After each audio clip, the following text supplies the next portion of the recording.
এই বৃদ্ধ মহিলাটি লার্কি নিয়ে যাওয়ার সময় একটা বিষধর সাপ তাকে কামড় দেয়, আর কামড় দেওয়াতে সেই মাটিতে অজ্ঞান হয়ে পড়ে যায়। আর তার একটা পালিত বাছুর ছিল, সে এটা দেখতে পায়।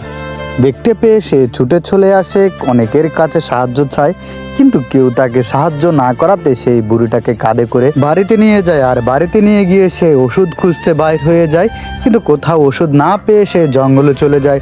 ওইখান থেকে সে জঙ্গল থেকে ওষুধ নিয়ে আসে আর এনে নিজেই পরিশ্রম করে ওই বুড়িটাকে খাওয়িয়ে দেয়। তখন বুড়িটা সুস্থ হয়ে যায়।